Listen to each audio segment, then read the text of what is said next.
ఉద్యోగ ఉపాధ్యాయ సమస్యల పరిష్కారం కోరుతూ ఈ నెల 17 నుంచి యూటీఎఫ్ ఆధ్వర్యంలో జరుగుతున్న రణబేరి జాత బుధవారం రాజమండ్రి చేరుకుంది. ఈ సందర్భంగా స్థానిక బిజిలీ ఐస్ ఫ్యాక్టరీ వద్ద నుంచి యూటీఎఫ్ హోంలో సమావేశం నిర్వహించారు. రాష్ట్రంలో విద్యారంగ సమస్యలపై ఉద్యమించాల్సిన సమయం ఆసన్నమైందని, కూటమి ప్రభుత్వం ఏర్పడి 15 నెలలు గడిచినా ఏ ఒక్క సమస్యకు చెప్పుకోదగిన పరిష్కారం లభించలేదని ఉభయ గోదావరి జిల్లాల ఉపాధ్యాయ ఎమ్మెల్సీ బొర్రా గోపిమూర్తి విమర్శించారు. స్థానిక యూటీఎఫ్ హోంలో ఆయన మీడియాతో మాట్లాడుతూ ఆర్థిక విద్యారంగ సమస్యలపై ప్రభుత్వాన్ని మేల్కొల్పటానికి రణబేరి జాత నిర్వహిస్తున్నట్టు తెలిపారు. ఈ నెల 25వ తేదీన విజయవాడలో వేలాది మందితో బహిరంగ సభ నిర్వహించి సమస్యల పరిష్కారానికి ప్రభుత్వానికి అల్టిమేటం ఇవ్వటం ద్వారా రణబేరి మోగిస్తామని పేర్కొన్నారు.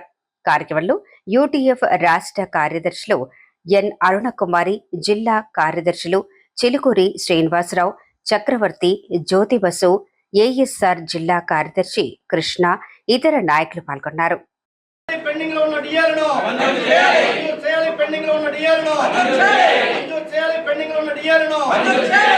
టీచర్స్ చోట వేరే ప్రోగ్రామ్ కూడా జరుగుతుంది. ఆ staff Borra Gopi Murthy PDF MLC Andhra Pradesh ఐక్య ఉపాధ్యాయ ఫెడరేషన్ ఆధ్వర్యంలో 15వ తేదీ నుంచి 19వ తేదీ వరకు ఉపాధ్యాయుల వృత్తిపరమైన సమస్యలు, ఉద్యోగ ఉపాధ్యాయుల ఆర్థికపరమైనటువంటి సమస్యల మీద ఉపాధ్యాయుల రణబేరి పేరు చెప్పి రాష్ట్రంలో 4-5 ప్రాంతాల నుంచి మోటార్ సైకిల్ జాత నిర్వహిస్తూ ఉన్నాం.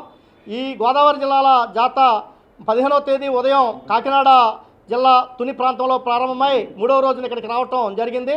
ఇది 19వ తేదీ సాయంత్రం ఏలూరు జిల్లా ఏలూరులో ముగిస్తూ ఉంది.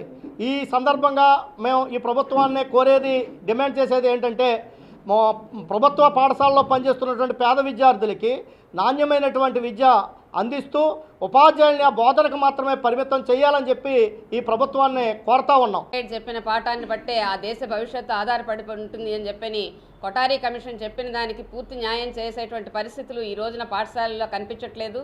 ఉపాధ్యాయులు బోధనకి పరిమితం అవ్వకుండా బోధనేతర పనులు ఒత్తిడితోటి ఎక్కువ ఈ రోజున పనిచేయాల్సిన పరిస్థితులు మనకు కనపడతా ఉన్నాయి. పాఠశాలల్లో బోధన కన్నా కూడా బోధనేతర పనులకి ప్రాముఖ్యత ఈ విద్యారంగము, విద్యాశాఖ అధికారులు ఇవ్వడం జరుగుతూ ఉంది. దానికి వ్యతిరేకంగా అనేక మార్లు ఐక్య ఉపాధ్యాయ ఫెడరేషన్గా ఈ రాష్ట్ర ప్రభుత్వానికి విజ్ఞప్తులు చేయటం జరిగింది. అట్లాగే దీర్ఘకాలికంగా ఉన్నటువంటి ఆర్థికపరమైనటువంటి బకాయిలు ఏవైతే ఉన్నాయో, ఉదాహరణకి పీఆర్సీ బకాయిలు కానివ్వండి, ఇప్పటి వరకు విడుదల చేయాల్సినటువంటి 4 డిఏలు కానివ్వండి, ఇట్లా చెప్పుకుంటూ పోతే అనేకమైనటువంటి ఆర్థికపరమైనటువంటి డిమాండ్స్ కూడా మా దగ్గర ఉన్నాయి.